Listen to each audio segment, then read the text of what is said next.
याम मेधाम देवगणः पितरश्चोपासते तया मामद्य मेधयाग्ने मेधाविनम कुरु।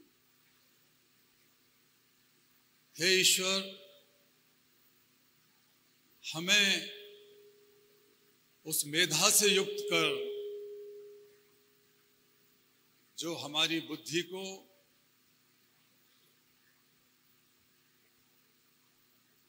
मेधावी अर्थात सृजनशील और रचनात्मक शोधपरक बनाती है। इस मेधा की उपासना हमारे पितर, हमारे पूर्वज और संसार को अपने योगदान से बेहतर बनाने वाले देवगण करते रहे।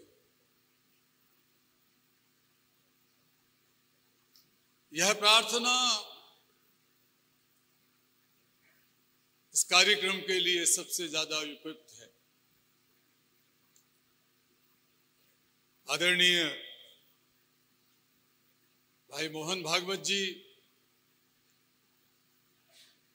हमारे इसरो के प्रमुख, हमारे कार्यक्रम के आयोजक, यहाँ बैठे हुए बहन भाई और 1000 के लगभग जो शोधार्थी उपस्थित हैं, संभवतः यह पहली बार हो रहा है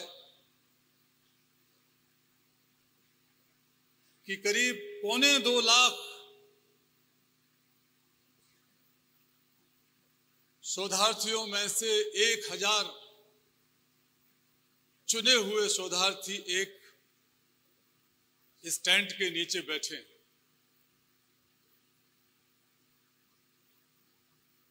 अभी सच्चिदानंद जोशी जी ने कहा कि ये यज्ञ की पूर्णाहुति है जो कई दिनों से चल रहा है, लेकिन जब हम विकसित भारत के संकल्प के साथ यहां बैठे हैं तो एक नए यज्ञ की शुरुआत है। मैं इसे यज्ञ इसलिए कह रहा हूं, अभी हमारी बहनों वेद मंत्र का उच्चारण कर रही थी। ऋग्वेद का पहला मंत्र है अग्निमीड़े पुरोहितम यज्ञस्व देव मृत्युजम होतारम रत्न धातुम। जब भी समाज की, राष्ट्र की और मानवता की भलाई के इच्छुक, उसमें संलग्न और उसके लिए संकल्पवान लोग एक जगह इकट्ठे होते हैं, जैसे यज्ञ की इस भाषा में कहा गया है पुरोहित यानी नेतृत्वकर्ता, ऋत्विज यानी प्रेरणा देने वाले, और होता अर्थात जो अपना सर्वश्रेष्ठ राष्ट्र के लिए समर्पित करने के लिए यहां बैठे हैं 1000 हमारे शोधार्थी। तो ये पूरा का पूरा जो हो रहा है यहाँ कार्यक्रम, ये एक महायज्ञ है।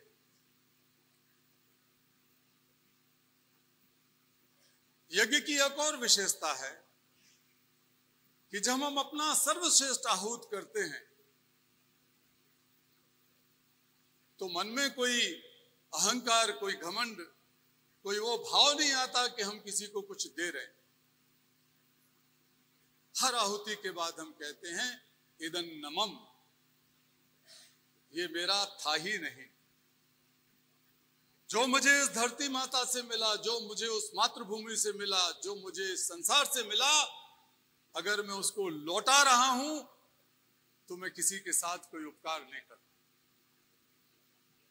ये यज्ञ का भाव। मेरा नाम सत्यार्थी है और आप लोग 1000 शोधार्थी। सत्यार्थी और शोधार्थी में कोई ज्यादा फर्क नहीं है। आप अपने शोध के माध्यम से सत्य तक पहुंचते हैं, मैं अपने कर्मों के माध्यम से सत्य का अन्वेषण करता हूं।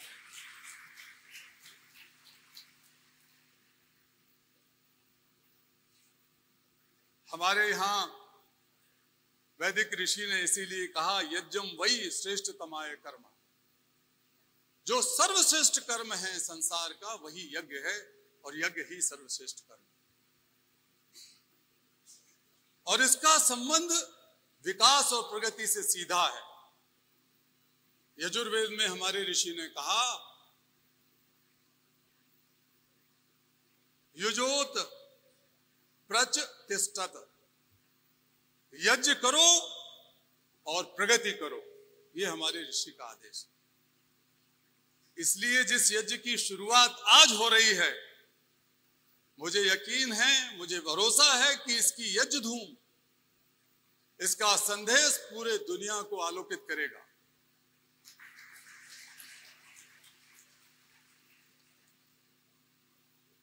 यहां एक दो बातें और हैं। जब हम विकसित भारत की अवधारणा के बारे में विचार करते हैं, तो एक बात जरूर ध्यान में रखने की है कि कहीं हम उस विकास को तो आलिंगन नहीं कर रहे हैं, आलिंगित नहीं कर रहे हैं, जिस विकास के वजह से मनुष्यता और प्रकृति दोनों खतरे में। ये पाश्चात्य विकास का जो तरीका रहा है, जो हम सबके दिमाग में, पूरी दुनिया में विकास का पैमाना बन चुका है, उसके बारे में हमें बहुत सचेत रहना है। और यही कारण है कि आज का ये आयोजन विकास को उन जड़ों में से शक्ति लेने की कोशिश कर रहा है जो भारतीय चिंतन परंपरा, भारतीय अध्यात्म, भारतीय दर्शन की जड़ों में से उत्पत्तित होने वाले सार्वभौमिक, सार्वकालिक मूल्य हैं। इसलिए हमारा जो अप्रोच है, हमारा जो तरीका है, उसकी जड़ें बहुत गहरी हैं और उसको हमें पकड़ के थाम के रखना है।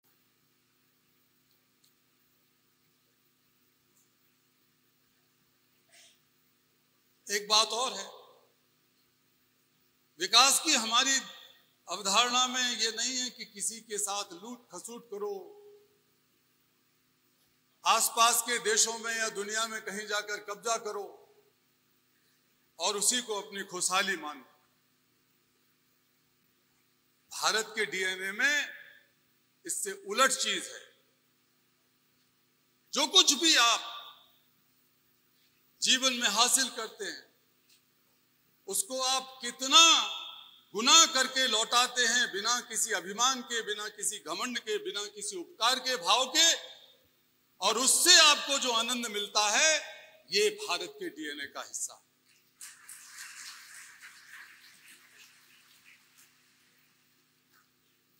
हम किसी को पीछे नहीं धकेलते, हम किसी को छोड़कर आगे बढ़ने में भरोसा नहीं करते।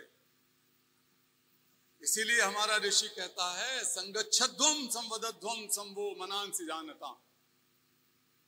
हम साथ साथ चलेंगे, हम साथ साथ चिंतन करेंगे, हम साथ साथ बोलेंगे, विकास का ऐसा रास्ता बनाएंगे। ये समन्वित, समावेशी और सतत विकास की पद्धति है। विकास की परिभाषा, विकास की अवधारणा, इसके पैमाने और इसकी पद्धतियों के लिए भारत को किसी के आगे याचक, किसी का नकलची और किसी के सामने हाथ फैलाने की जरूरत नहीं है। हमारे ऋषि ने हमें हजारों साल पहले, हमारे वेदों में, हमारी परंपराओं में हजारों साल पहले हमें समानता का ये संदेश सिखाया था। आज जब हम विकास की बात कर रहे हैं, विकसित भारत का सपना देख रहे हैं, तो मेरे विचार से हमारे चिंतन में, हमारी चिंतन परंपरा में विकास त्रिआयामी है, ट्रायंगुलर। ये हमको पश्चिम से अलग करता है।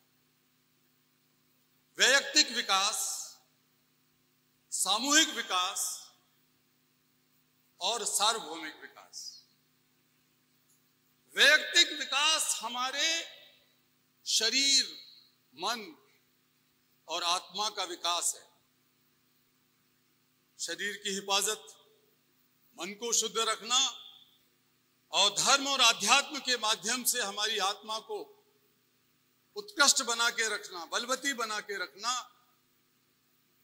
वैयक्तिक विकास। सामूहिक विकास में गरिमामय जीवन, समाज का, सबका, सबके लिए गरिमामय आजीविका और जीवन यापन, सबके लिए अच्छी शिक्षा और स्वास्थ्य, सबके लिए सुरक्षा की गारंटी।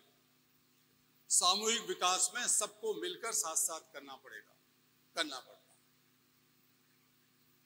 और तीसरा जो बड़ा महत्वपूर्ण है, सार्वभौमिक विकास। सार्वभौमिक विकास की बुनियाद हमारे यहां सर्वे भवन्तु सुखिनः और वसुधैव कुटुंबकम के सिद्धांतों पर टिकी है। वसुधैव कुटुंबकम कोई एक सुधी वाक्य या कोई एक नारा नहीं है कि हम जगह जगह बोल दीजिए वसुधैव कुटुंबकम। इसमें कुछ कैविएट्स हैं, इसमें कुछ जिम्मेवारियां हैं। पूरे मंत्र का अर्थ है अयम निजः परो वेति गणना लघु चेतसाम उदार चरिताणाम तु वसुधैव कुटुंबकम। ये मेरा है, वो तेरा है, ये किसी और का है। ये भाव हमारे दिल और दिमाग के छोटेपन के परिचायक हैं। लघु चेतसाम। वसुधैव कुटुंबकम की अवधारणा को हम तभी चरितार्थ कर सकते हैं जब तेरे मेरे का भेदभाव खत्म करें और अपने चरित्र को इतना उदार करें, ये महसूस करें कि भारत माता के बच्चों, बेटों, बेटियों की भुजाएं इतनी बड़ी हैं कि पूरे संसार को हम उसके अंदर समेट सकते हैं। हमारा हृदय और मस्तिष्क इतना बड़ा है कि हम सिर्फ विकास को निजी बनाकर नहीं रख सकते, बल्कि इसको सार्वभौमिक बनाएंगे। सार्वभौमिक विकास, सामूहिक विकास और वैयक्तिक विकास के बीच में जो अंतर संबंध है, उसकी बुनियाद भी हमारे हजारों साल की सांस्कृतिक जड़ों में जमी हुई है। ये जो व्यष्टि और समष्टि के बीच का संबंध है, इनकी जो परस्पर अवलंबिता है कि हम अपने आप को भी उत्थान करेंगे, हमारा भी उत्थान करेंगे, लेकिन हम समष्टि का भी उत्थान करेंगे। ये जिम्मेवारी आपस की जिम्मेवारी है। समष्टि के उत्थान के साथ व्यक्ति का उत्थान और व्यक्ति के उत्थान के साथ समष्टि का उत्थान साथ साथ चलेगा। इन तीनों के बीच में जो, जिसे मैंने कहा त्रिआयामी विकास की अवधारणा, वो एक दूसरे के समानांतर नहीं है, वो एक दूसरे से जुड़ी हुई हैं, ये सच है, लेकिन वो एक दूसरे पर अवलंबित भी हैं। इंटरडिपेंडेंसी है उनके बीच में कि इन तीनों को हम साथ साथ लेके कैसे चलेंगे एक संसार को बेहतर संसार बनाने के लिए और भारत को विकसित राष्ट्र बनाने के लिए। हमें एक और बात याद रखना चाहिए कि कुटुंब से भी ज्यादा हमारे यहां कहा गया, सकल विश्वम भवत्वमेक नीडम। ये पूरा विश्व एक घोंसले की तरह है। घोंसले में रहने वाली चिड़िया अपने अंडों को सहेजना जानती है।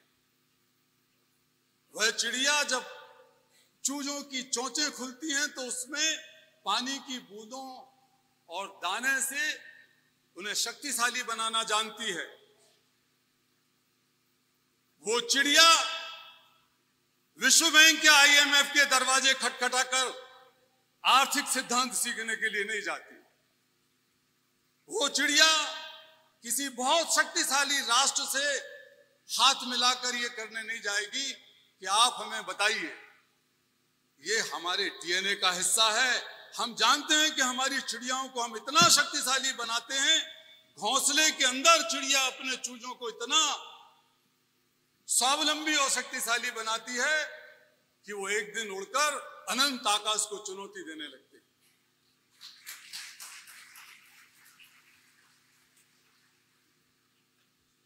चिड़िया उन्हें यह भी नहीं सिखाती कि तुम कहां बैठो कहां मत बैठो। वो मंदिर में बैठ सकती है, मंदिर के कलश पर। उसके वो चूजे उड़कर मस्जिद पर बैठ सकते हैं, गिरजाघर में, गुरुद्वारे में, कहीं भी जाके बैठ सकते हैं। ये जो भाव है वसुधैव कुटुंबकम का संदेश इसी के अंदर नहीं था।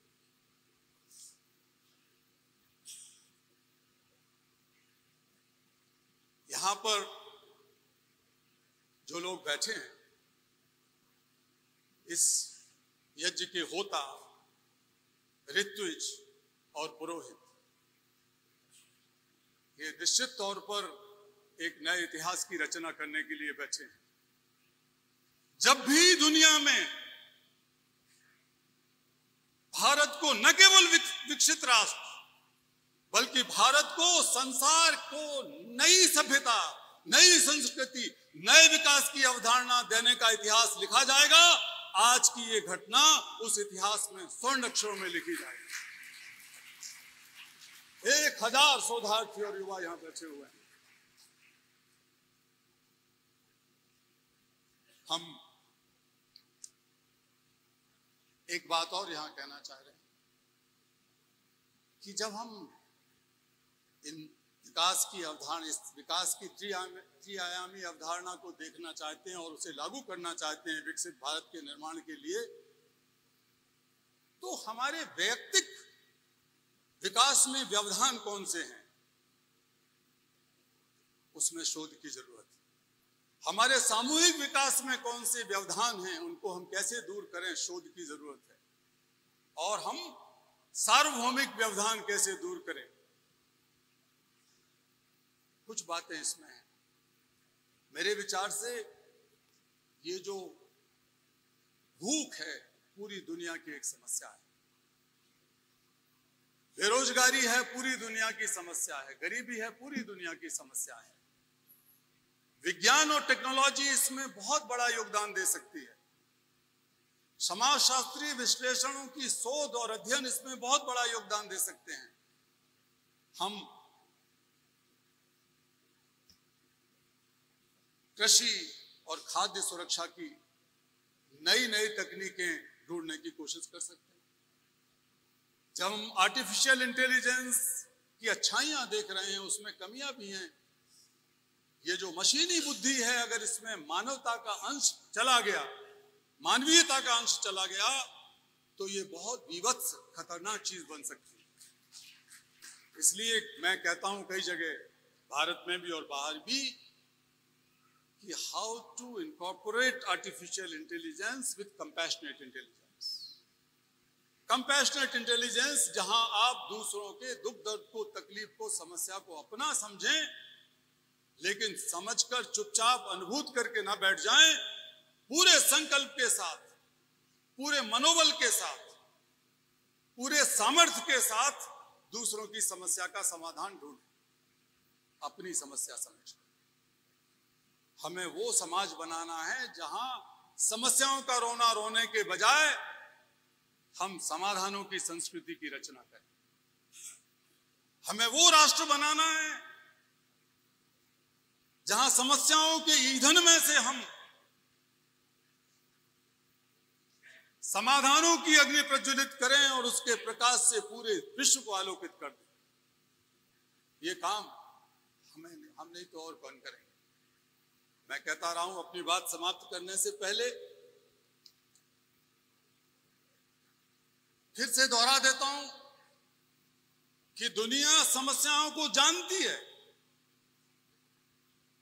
दुनिया के नेता और विद्वान समाधानों को भी जानते हैं। दुर्भाग्य यह है कि हम जिन समाधानों की खोज करते हैं उनमें से नई समस्याओं को जन्म देते हैं, फिर उनके समाधानों की खोज करते रहते हैं। यह दुष्चक्र समाप्त होने वाला नहीं। हमें इन सब विषयों पर शोध करने की जरूरत है। हमें शिक्षा में यह शोध करने की जरूरत है कि कैसे उसे समाज उपयोगी बनाने के साथ साथ सांस्कृतिक मूल्यों के साथ जोड़ने के साथ साथ रोजगार परक बनाया जाए, एम्प्लॉयबिलिटी कैसे पैदा की जाए उसमें से। ये सारे मुद्दे हैं जो आप लोग 2 दिन में चर्चा करेंगे। लेकिन इन समस्याओं का समाधान संसार की इसलिए नहीं हो पा रहा कि जो मनसा वाचा कर्मणा है उसकी ईमानदारी हम खोते जा रहे हैं पूरे संसार, हमारे व्यक्तिगत सामाजिक सामूहिक जीवन में और सार्वभौमिक जीवन में, वैश्विक जीवन में। समस्या के समाधान करता हूं और समस्या पीड़ितों के बीच में खाई चौड़ी होती जा रही है। आम लोग समस्या से मुख मोड़कर एक स्पेक्टेटर, एक साइलेंट ऑब्जर्वर बने रहते हैं और इस वजह से समाज में अत्याचार, बुराइयां, पीड़ा और समस्याओं को जो जन्म देते हैं, चलाते हैं, वो ज्यादा मजबूत होते चले जाते हैं और वो ज्यादा तौर तरीके खोज लेते हैं जिससे कि वो अपनी शक्ति को और अर्जित कर सके। ये सारी चुनौतियां हमारे सामने हैं और इसका समाधान करुणा के वैश्वीकरण में है। हमने बाजार का, व्यापार का, टेक्नोलॉजी का, डेटा का, सबका वैश्वीकरण किया और उसके अच्छे बुरे परिणाम देख रहे हैं। भारत की इस धरती से, गुरुग्राम के इस भवन से, इस हॉल से, आप लोगों के भीतर से जो मेधा की अग्नि प्रज्वलित हो रही है, उसके माध्यम से हम करुणा का वैश्वीकरण करें और इसमें जितनी शोध की जरूरत है वो शोध हम सबको मिलकर करनी है कि हम किस तरीके से एक बेहतर दुनिया बनाने के लिए करुणा को एक पावर की तरह, एक प्रोपेलर की तरह, एक एनर्जी की तरह इस्तेमाल करें। Compassion is not a soft और weak emotion, it is innate power which God has given to us. It is different from everything. It is different from kindness and mercy. It has the power of transformation. And how researchers and scholars like you can make it happen. आप लोग इसे कर सकते हैं और अगली बार जब हम मिलेंगे तो हमारा देश विकसित भारत